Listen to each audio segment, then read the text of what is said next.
두 번째 시간입니다. 처음에 이론 교육을 했으니 이번에는 한번 이론적으로 어떻게 방화문 개론을 할지 한번 요령을 한번 교육해 보도록 하겠습니다. 자, 우리는 지금 여기 계신 분들이 지금 구조대보다는 진압대가 좀 주로 주거든요. 구급대도 있지만 우리가 화재 진압에 관련해 가지고 방화문 개론을 생각해 보자는 시간입니다. 그러면 우리가 현장에 가면 구조대와 진압대의 문 개방이 어떻게 다른지 생각해 보신 적 있나요? 어떤 관점으로 봐야 되는지. 구조대는 조금 다르거든요. 생각하는 게. 그리고 진압대는 조금 또 달라야 돼요. 그렇게 생각하면 되죠, 개인적으로. 그럼 왜, 뭐가 다를까요? 생각해 본 적 있나요? 누가 말 한마디 있어, 지금? 누가? 진압대는 화재 진압을 하기 위해 신속하게 문을 개방해야 하므로 파괴 위주로가 되지 않을까요? 파괴 위주. 구조대는 그럼 뭐가 다를까요? 인명 구조를 하는데 조금 상황이 다르죠. 화재 진압이랑. 뭐가 다를까요? 상황이 예를 들어서 방화문 안에 방화문 개방해야지 자살을 하는지 안 하는지 그런 상황 아니면 단순 문개방, 자살. 뭐가 있죠? 시간이 있다는 거예요. 구조대는 지금 화재는 뭐냐면 안에 급박하게 열, 연기 막 발생하는 중에 급박한 시간이 없어요. 저희 화재 진압대는 시간이 없습니다. 근데 구조대는 뭐냐? 시간이 좀 있어요. 왜냐? 안에 상황이 불확실해요. 그렇기 때문에 생각할 시간도 있고, 그 다음에 이 재산을 최소로 침해하면서 열 수 있는 그런 방법들을 이제 개발해가지고 하거든요. 그래서 구조대의 스킬은 거기서 전문화가 돼 있어요. 근데 진압대는 뭐가 다르냐? 시간이 없습니다. 안에 문이 잠겨져 있는데 진입을 해야 되고 빨리 진압을 해야 구조를 해야 돼요. 근데 우리가 현장 가면 진압대의 방법으로 문을 열어야 되는데 생각을 잘못하시고 우리가 교육을 구조대한테서 받다 보니까 구조대의 방법으로 많이 생각을 하세요. 그래서 처음에 가면 우리 동영상도 엄청 많잖아요. 문개방 동영상 엄청 많습니다. 그 동영상이 왜 뭐냐면 구조대 위주로 되어 있기 때문에 여러 방법들이 나와서 그게 나쁘다는 게 아니라 상황과 그 다음에 그런 방법들을 좀 달리 생각하셔야 돼요. 진압대는. 그래서 현장 가시면 보통 우리가 구조대 가시면 이 문을 땁니다. 이걸 따고 막 이렇게 하거든요. 왜 그러냐면 여기만 날리면 여기 안에 이제 공간이 생기고 그러니까 여기만 이제 바꾸면 되거든요. 그러면 최소의 재산 침해를 요것만 해가 문을 열 수 있잖아요. 근데 진압대는 아까 전처럼 얘기했듯이 문을 파괴해서 들어가야 돼요. 그게 제일 효율적인 겁니다. 문 파괴하지 않고 들어갈 수 있는 방법이 있을까요? 문 파괴하지 않고 열쇠, 비밀번호. 네. 그런 건 이제 얘기를 하는 거죠. 화재인데 만약에 조그만 연기나 그런 관계인이 주변에 있으면 빨리 수거해가지고 빨리 열 수 있게끔 또는 신고자가 알 수 있으면 비밀번호 먼저 해가지고 비밀번호 누르고 들어가는 거죠. 그리고 여기는 없는데 디지털 키가 보통 이렇게 있거나 아니면 이걸 대신해서 이렇게 있잖아요. 이게 보통 보시면 이렇게 여시면 이 걸쇠가 거의 손잡이 바로 옆에 있어요. 이렇게. 손잡이. 디지털 키도 보통 이렇게 크게 있어도 밑에 부분에 다 있어요. 왜냐하면 거기에서 작동하는 그게 밑에 부분에 다 장치가 되어 있거든요. 그래서 여러분께서 가시면 이 방화문이 아까 전에 설명했듯이 양쪽 철판으로 그냥 덧대어진 그냥 문이라고 했잖아요. 비어있고. 그래서 여러분께서 생각하실 때 이 문을 고정할 수 있는 걸쇠는 이 손잡이의 이 부분이다라고 생각하시면 돼요. 만약에 디지털 키가 여기 있으면 디지털 이만큼 생겼다. 그러면 이 부분. 이렇게 생겼으면 한 요쯤 부분에 있거든요. 이 부분. 그래서 두 군데가 이렇게 있다. 생각하시면 돼요. 나머지는 그냥 호당이다. 아무것도 없다. 이렇게 생각하시면 돼요. 그러면은 파괴하면서 들어가면 어느 쪽을 초점을 맞춰야 될까요? 어디를 벌리면서 들어가야 될까요? 골세가 네, 맞아요. 걸쇠가 있는 부분. 근데 걸쇠가 있는 부분은 막히잖아요. 네. 걸쇠가 있는 부분을 이렇게 치면은 당연히 이렇게 막아져 있으니까 걸리잖아요. 그럼 어느 부분? 저는 그래요. 이렇게 가면 딱 이렇게만 하시고 이 부분에 이렇게 해서 딱 해서 이 부분이면 요 부분이에요. 네, 이렇게. 그 다음에 있으면 이렇게 해가지고 이 부분. 이거는 이렇게 안 해도 사실 알 수 있는 거예요. 네. 그냥 제가 임의로 제 몸을 도구화해서 하는 거예요. 현장에 가면 도구가 없잖아요. 그러니까 제 몸을 도구화 시키는 거예요. 자료를 대신해서. 이게 한 15cm 정도 되거든요. 10에서 15cm 위로 들어가는 거예요. 왜? 여기에 걸쇠가 있는데 여기로 이제 뭐 한다, 밑으로 한다. 그러면 멀면 멀수록 힘을 받는 작용이 줄어듭니다. 네. 지렛대 원리가 이 걸쇠를 제껴야 되는데 멀면 멀수록 벌어지는 건 이쪽에 벌어지니까 이건 계속 버티고 앉아있고 얘는 점점 가까이 지렛대로 확 빼낼 수가 있는 거거든요. 그러니까 최대한 가까이서 하는 게 작은 힘으로 열 수 있는 방법이에요. 여기까지 이해되시죠? 자, 그렇다면 여러분께서 지금 아까 전에 제가 방화문을 만약에 열 수 있는 장비를 하나씩 한번 가져와 보라 얘기를 하셨어요. 이게 지금 여기 여러 가지 장비를 가지고 있잖아요. 이게 보시면은 우리가 많이 쓰는 뭐 훌리건 툴이라든가 뭐 이런 걸 가져오셨는데 요거 같은 경우는 제 개인적인 생각입니다. 제 개인적인 생각인데 우리나라 현실이랑 좀 안 맞아요. 안 맞는 전개예요. 왜냐? 너무 무거워요. 기능을 떠나서 우리나라랑 안 맞는 이유는 너무 무거워서입니다. 그 한 가지예요. 사실은 저는. 왜냐하면 우리나라는 체급이 깡패라고 외국인들은 체급이 너무 중량감이 있으니까 이 정도도 막 거의 장난감다루듯이 막 하거든요. 물론 구조대원들도 체격이 있고 막 그러신 분들이 이제 잘 활용을 하는데 보통의 성인 남자 한국 사람들은 이거 되게 부담스러워요. 그래서 이게 보통 몇 킬로 정도 하냐면 제가 그래가지고 이거 휴대용 이제 뭘 가져와 봤거든요. 이거 한번 재볼게요. 한 번만 더 해주세요.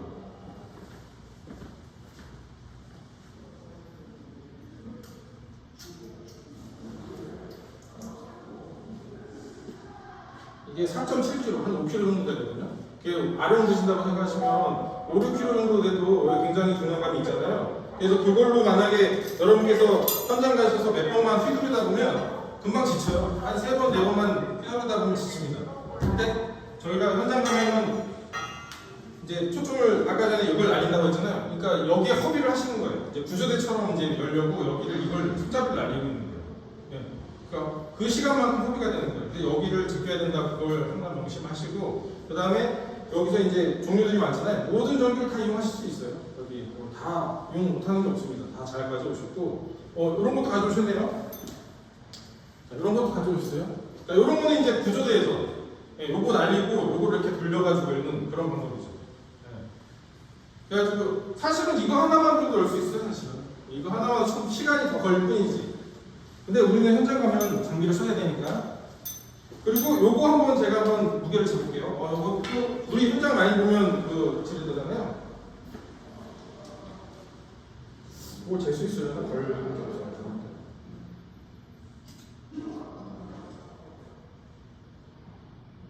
이게 한 반 정도 돼요. 한 2.5kg. 그러니까 이 5kg 되는 거랑 2.5kg나 되는 거랑 하면 어느 게 더 수월하게 할 수가 있을까요? 그래서 저는 장비 구매할 때도 보통 경량화, 우리나라는 현실이 체격이 있기 때문에 경량화를 많이 시켜야 돼요. 경량화를 시킨 대신에 같은 조건의 그런 단단함을 유지하기 위해서 탁금 위주로 해야 되기 때문에 좀 비싸지만 그래도 경량화하는 그런 지렛대가 좀 필요하다고 생각합니다. 이것도 무거운 편이거든요. 그래서 현장에서는 좀 경량화된 그런 장비 구매할 때 좀 경량화된 너무 무거운 거는 우리나라 현실에 맞지 않으니까 장비 구매할 때도 그런 걸 감안해서 구매하면 참 좋을 것 같습니다. 자, 그럼 한번 들어가 볼까요? 제가 여기 방화문 개방 키포인트로 틈을 만들고 벌리고 강하게 지킨다. 사실은 이게 답니다. 효율적으로 문을 열기 위해서 아까 전에 쭉 장황하게 설명했지만 이 세 가지로 정리할 수 있어요. 틈을 만들고 벌리고 임팩트하게 지킨다. 가장 효율적으로. 그러니까 현장 가면 저희들이 방화복을 입고 흥분 상태에 사기 때문에 체력 소모가 굉장히 크죠. 그래서 문을 열 때도 굉장히 효율적으로 여는 방법을 저희들이 익혀야 돼요. 그래서 그건 뭐냐면 현장 가면 저 같은 경우는 현장 가면 여기 보시면 이런 식으로 이렇게 여는 기구가 있잖아요. 이걸 들이밀 수도 있어요. 여기에 들어가지고 살짝 벌려요. 많은 힘이 필요하지 않습니다. 이거 같은 경우도 아까 뭐라 그랬죠? 철판이 덮여져 있다. 얇은 철판이에요. 얇은 철판. 그래서 여기 사이에서 10cm 위, 여기 위에서 살짝 들어서 여기서 틈을 벌립니다. 틈을 살짝 벌린다. 틈을 벌린다. 그리고 틈을 벌리면 뭐가 생기죠? 틈이 점점 넓어지잖아요. 그러면 그 안으로 이게 틈을 벌리고 이 안으로 집어넣는 거예요. 쑥 조금씩 쑥쑥쑥 집어넣고 벌리고 지키고 조금씩. 그러니까 한 번에 하려고 하지 마세요. 처음에 한 3번에서 4번 정도는 열 수 있습니다. 틈을 벌리고 조금씩 집어넣어서 살짝 벌리고 마지막에 어느 정도 벌어졌다 그러면 강하게 임팩트 있게 빡! 이게 효율적으로 하는 거예요. 그래서 팔힘으로 하기보다도 최대한 제 몸을 가까이 붙여서 이 체중을 이렇게 할 때 팔힘으로 하면 굉장히 금방 지칩니다. 그래서 처음에 열 때는 틈을 벌린다. 위에 15cm 정도 틈을 벌린다. 그 다음에 집어넣어서 벌린다. 그리고 어느 정도 벌어지면 쑥 집어넣어서 너무 많이 집어넣으면 안 돼요. 왜냐하면 지렛대 원리라고 아까 했잖아요. 이걸 집어넣어서 짧아지면 짧아질수록 내 힘이 더 들어갑니다. 그래서 최대한 여기서 요 벽체 사이에 들어갈 정도로 해가지고 임팩트 이렇게 팍 하면 바로 열려요. 생각보다 잘 열려요. 여러분이 생각하는 것 이상으로 굉장히 방화문이 잘 열립니다. 그렇게 생각하시면 될 것 같아요. 그리고 여러분께서 가져가셨는데 요거 같은 경우는 이제 체인톱 같은 거 있잖아요. 이거 만약에 체인톱이나 절단기로 만약에 한다고 하면 시간이 굉장히 오래 걸립니다. 왜냐면은 이게 쭉 다 날려야 되니까.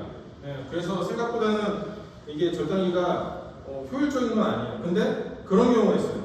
현장 가면 이 방화문도 도둑이 드는 걸 방지하기 위해서 이 강화된 방화문이 있어요. 뭐냐면 지금 보면 제가 틈을 벌린다고 했잖아요. 이 틈을 다 막아버리는 거예요. 요만큼 막는 경우도 있고 여기서부터 여기까지 다 막는 경우도 있어요. 네. 그래서 틈을 안 주는 거예요. 그래서 들어가지 않게끔. 그럴 경우는 어떻게 하시겠어요? 요거 숙제입니다.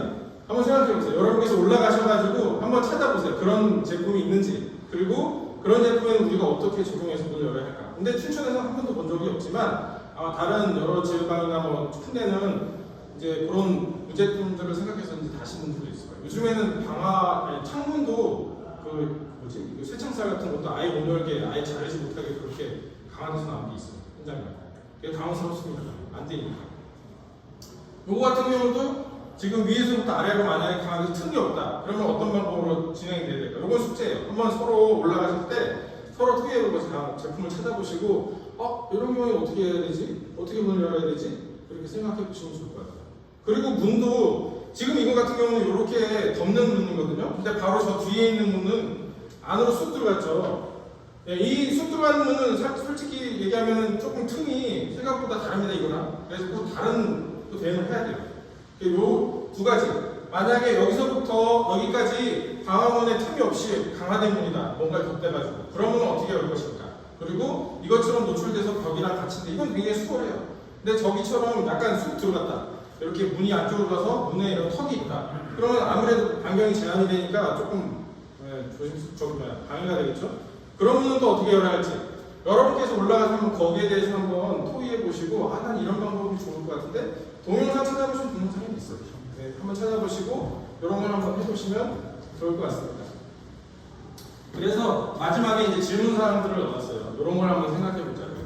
그래서 처음에 진압대와 구조대의 방화문 개방의 다른 점, 아까 제가 처음에 설명했죠. 그리고 방화문 환경차에 따른 개방 요령, 저기에 턱이 있거나 이런 것처럼 노출돼 있거나, 거기에 방화문 다 다르다. 저렇게 양문형이 있고 또 그다음에 이런 식으로 있고 유리문도 있을 테고 그렇게 들어간 문도 있을 테고 거기에 대해 어떻게 우리는 대응을 할 것인가. 그리고 아까처럼 강화된 방화문의 경우 뭘 어떻게 해야 될 것인가. 만약에 우리가 이런 장비를 들고 가지 못했을 경우에 그 다음 행동을 어떻게 해야 할 것인가. 이런 장비들을 놓고 그냥 호스 이렇게 연장하다 보니까 장비들을 하나도 안 가지고 골라놨어요. 근데 방화문을 열어야 돼. 그럼 그 다음에 행동은 뭘로 해야 됩니까? 멀어요. 현장이라는 거. 그럼 후속대가 후착대가 계속 들어올 거잖아요. 그러면 상황 전파를 해야 되는 거예요. 우리 지금 그런데 앞에 열 수가 없다. 후착대는 방화문 개방 기구를 가지고 올라가. 이게 팀워크예요. 이게 팀워크이고 경험이 많으신 분들은 다음을 생각하는 거예요. 근데 신입대원들은 그 다음에 없고 현장에만 몰입하다 보니까 현장의 이 부분만 보고 판단을 하고 그런데 지휘관들은 조금 달라야 할 게 넓게 보고 그 다음을 생각해야 되는 게 지휘관인 것 같아요. 그렇게 생각하시면 될 것 같습니다. 그리고 방화문을 열었어. 그러면 방화문을 열고 나서 그 다음 행동은 어떻게 해야 될 것인가? 그냥 문 열고 막 진입할 것인가? 거기에 대해서 우리가 또 생각을 해보면 될 것 같아요. 그리고 나머지는 그런 것들을 이제 던지면 각자의 의견들이 막 나오잖아요. 그러면 그 의견들을 타박하지 마세요, 절대. 타박하시면 안 됩니다. 왜냐, 사람은 누구나 시선이 다르고 생각이 다르고 다 다릅니다. 다른 문제들이 모여서 저희들이 이루어서 하는 거거든요. 그래서 절대 타박하지 마시고, 이렇게도 생각할 수 있구나, 라고 생각해 주셨으면 좋겠습니다. 그래서 이렇게 지금 저희들이가 간략하게 설명해 줬는데, 여기 혹시 질문 사항 있나요? 아니면 경험담을 한번 얘기해 주실 분 있나요? 나는 방화문을 개방했는데 이렇게 하니까 너무 좋더라. 너무 효과적이더라. 그렇게 단순히 손잡이형으로 되어 있는 경우는 옆에 틈을 벌리는 시간이나 저 손잡이를 파괴해서 옆에 걸 파괴해서 안으로 밀어버리는 방법이나 시간은 비슷할 것 같습니다. 시간이 비슷할 거라고 생각합니다. 그렇게 얘기를 했어요. 우리가 안 해봤으니까 알 수는 없지만 제가 현장에서 가봤을 때는 이거를 날리는 거를 굉장히 힘들어하더라고요. 이게 왜냐면 이런 걸 갖고 와서 이렇게 내리치다 보니까 이거 넓고 치면 됩니다. 이렇게 지켜서 할 때는 그렇지만 이것도 좋은 의견이야. 의견. 여기 지금 안 들어가는 볼 위에서 망치를 치면 이거 자체는 빠지니까 이 안으로 밀어서 망치를 치면 이거를 날리면 이게 전체 수정이 날아가는 게 아닙니다. 이 걸쇠는 살아 있어요. 걸쇠는 살아 있어서 날리면 이렇게 손으로 돌리는 그런 구멍이 나와요. 그거를 이제 안으로 바깥으로 날리면 열린다 이런 얘기를 하는 거예요. 대신 그냥 힘으로 밀어버리는 힘으로 밀어버린다 이렇게 얘기하는 거예요. 이거는 해본 사람은 이렇게 할 수 있어요. 해본 사람, 많이 해보고 경험이 있는 사람은 빨리 할 수 있어요. 근데 동영상만 보고 경험이 없는 사람은 이렇게 하기가 쉽지 않다. 왜냐 경험이 없으니까. 단순히 그거예요. 경험이 없으니까. 경험이 많은 구조대원분들은 이거 뚫고 그냥 바로 할 수 있어요. 근데 여기 계신 분들은 그런 경험이 아직 없기 때문에 이게 더 편안할 수 있다. 제 의견은 그겁니다. 또 다른 질문이나 의견 하는데. 자 이제 아파트 같은 경우에는 지금 같은 경우는 이렇게 빠루가 긴 건데 이렇게 아파트 같은 경우는 실마다 입구마다 이렇게 폭이 좁아서 긴 빠루가 안 들어가는 경우도 있잖아요. 이 벌리는 각이 안 나올 때 그런 경우에 대비도 해야 되지 않을까요? 그건 숙제로 줄게요. 숙제로. 왜냐면 이게 동영상이다 보니까 얘기를 많이 나누면 시간이 오래 갈 것 같아가지고 이거 끝나고 더 얘기하겠습니다. 그래서 여러분께서 빠르나 뭐 이런 거 많이 있는데 최소한 요거 하나 정도는 들고 가면 좋을 것 같아요. 저도 이제 현장 가서 쓰려고 이런 거 이렇게 차고 가기도 하고 그러는데 잊어볼 때도 많아요. 근데 요거 같은 경우는 거의 대부분 적용이 가능하거든요. 왜냐 여기 뒤에 보면 다 있고 그다음에 안으로 파괴도 할 수 있고 여기 뾰족한 데가 있어서 웬만하면 틈 닫아요. 그래서 이런 거 하나만 들고 가도 열 수 있어요. 방어는 길지 않아요. 요거는 다 착용할 수 있지 않을까요? 근데 하다 보면 이 화재 현장이 천차만별이다 보니까 그래서 여러분께서 그 대상에 대해서 생각을 하셔야 된다는 거예요. 대상이 아파트다, 주택이다, 그러면 문을 열 수도 있겠다. 휴대, 아니면 보상이다, 개방된 장소다. 그러면 그냥 빠지지 마. 이런 식으로. 우리가 마음에 좀 출동하면서 준비를 하잖아요. 거기서 이런 것도 준비하는 거죠. 그게 팀워크입니다. 뭐 지시한다고 그것만 하는 게 아니에요. 팀워크는 여러분들이 살아있어야 돼요. 생각이 살아있고 그 다음을 해야 되는데 여러분께서 그 다음을 생각 못하는 이유는 뭐냐면 경험이 없기 때문이다. 그 경험을 이런 식으로 여러분께서 나눠줘야 된다는 거예요. 선배들이 질문을 잘한 이 선배가 후배들한테 알려주고 후배들은 계속 의문을 던지고 이렇게 해보고 싶습니다. 나는 이렇게 좀 더 해보고 싶습니다. 배워보고 싶습니다. 계속 던져야 돼요. 서로. 그래야 팀워크가 향상되는 거예요. 그리고 타박하지 말고 최종적으로. 꼭 그런 생각을 해. 그러면 안 됩니다. 자, 이상으로 마쳤습니다. 생각보다 좀 길게 찍었어요. 이상으로 마치겠습니다.